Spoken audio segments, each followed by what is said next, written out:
La seule solution, c'est une application correcte de la couverture vaccinale de ces vaccins antibactériens efficaces qui existent. Ce sont les vaccinations antiméningococciques et antipneumococciques conjuguées. Et il est évident que si nous obtenions un taux à 95% de couverture vaccinale, les enfants qui sont morts ou qui ont eu des décès ou plutôt des séquelles graves auraient pu vivre correctement.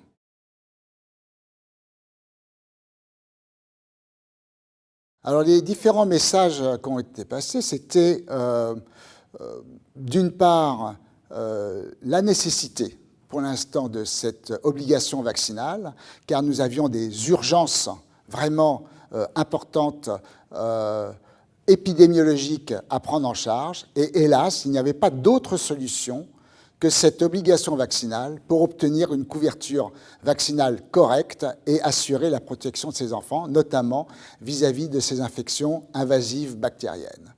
D'autres messages ont été également développés. C'est d'une part toujours une vigilance de l'épidémiologie bactérienne, car par exemple pour le pneumocoque, il y a beaucoup de pneumocoques différents, et pour l'instant, les vaccins sont uniquement dirigés sur 13 pneumocoques différents, et il y en a 100 différents, et cette surveillance épidémiologique est nécessaire pour voir si l'efficacité de ce vaccin est toujours adaptée, ou est-ce qu'il faut adapter ce vaccin à l'épidémiologie de tel ou tel pays.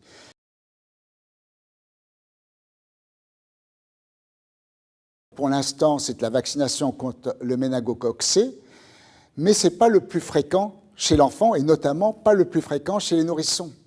Il faut se poser la question sur la mise en place de la vaccination contre le méningocoque B, car il y a eu beaucoup plus de décès par le méningocoque B que C, et également d'autres méningocoques commencent à faire leur apparition avec des alertes, notamment avec le sérogroupe W, qui donne quelques inquiétudes, y compris dans d'autres pays du monde.